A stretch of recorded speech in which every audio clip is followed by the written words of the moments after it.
சென்னையில் ஆபரண தங்கத்தின் விலை 8 நாட்களுக்கு பிறகு சவரன் 34,000 கடந்துள்ளது. 1 கிராம் தங்கம் 21 ரூபாய் குறைந்து 4,258 ரூபாய்க்கு விற்பனை செய்யப்படுகிறது. சவரன் 168 ரூபாய் உயர்ந்து 34,064 ரூபாய்க்கு விற்பனை செய்யப்படுகிறது. இதேபோன்று வெள்ளி விலையும் 90 காசுகள் உயர்ந்து கிராம் 72 ரூபாய் 50 காசுகளுக்கும், கட்டி வெள்ளி கிலோ 900 ரூபாய் உயர்ந்து 72,500 ரூபாய்க்கும் விற்பனை செய்யப்படுகிறது.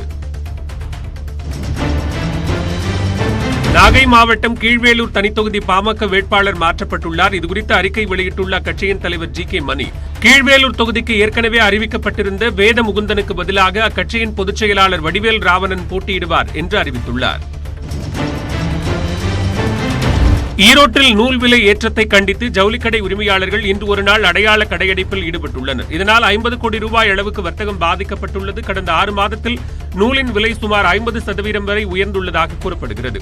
பஞ்சின் விலை உயராத நிலையில் நூலின் விலை மட்டும் உயர்ந்து வருவதாக ஜவுளி உற்பத்தியாளர்கள் குற்றம் சாட்டுகின்றனர். இதனால் ஜவுளி சார்ந்த அனைத்து தொழில்களும் பாதிக்கப்படுவதாக அவர்கள் கூறுகின்றனர். இந்நிலையில் இந்த விவகாரத்தில் மத்திய மாநில அரசுகள் தலையிட்டு நூல் விலையேற்றத்தை கட்டுக்குள் கொண்டுவர வலியுறுத்தி 4000 ஜவுளிக்கடை உரிமையாளர்கள் வேலை நிறுத்தத்தில் ஈடுபட்டுள்ளனர். கடந்த 2 மாதமாக நூல் விலையானது குறைந்துவிடும் என்று நாங்கள் மிகவும் எதிர்பார்த்திருந்தோம். ஆனால் மீண்டும் உயரத் தொடங்கியுள்ளது.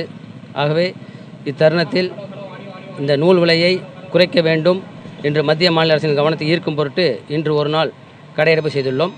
இதில் சுமார் இன்று ஒரு நாள் மட்டும் 4000 கடைகள் ஈரோட்டில் அடைக்கப்படுகின்றன. 50 கோடி ரூபாய் அளவுக்கு வர்த்தகம் பாதிக்கப்படும். 50,000 தொழிலாளர்கள் தங்களுடைய வேலை வாய்ப்பை இதன் மூலம் இழக்கிறார்கள். முகக்கவசம் அணிவது உள்ளிட்ட தடுப்பு வழிமுறைகளை பின்பற்றாத 7 பேர் மீது 3 விமான நிறுவனங்கள் கடந்த திங்கள் மற்றும் செவ்வாய்க்கிழமைகளில் நடவடிக்கை எடுத்துள்ளன. கொரோனா பரவலை தடுக்கும் வகையில் விமானங்களில் பயணம் செய்யும் போது முகக்கவசம் அணிவதும் தனிநபர் பாதுகாப்பு உடைகளை அணிவதும் கட்டாயமாக்கப்பட்டுள்ளது. இந்நிலையில் விதிமுறைகளை பின்பற்றாதவர்கள் மீது நடவடிக்கை எடுக்க விமான போக்குவரத்து இயக்குநரகம் உத்தரவிட்டுள்ளது. கோவாவிலிருந்து மும்பை செல்ல கடந்த திங்கட்கிழமை புறப்பட்ட ஏர் ஏசியா விமானத்தில் பயணம் செய்ய வந்த 2 பேர் தனிநபர் பாதுகாப்பு உடைகளை அணிய மறுத்துள்ளனர். அவர்கள் விமானத்தில் ஏற அனுமதி மறுக்கப்பட்டனர்.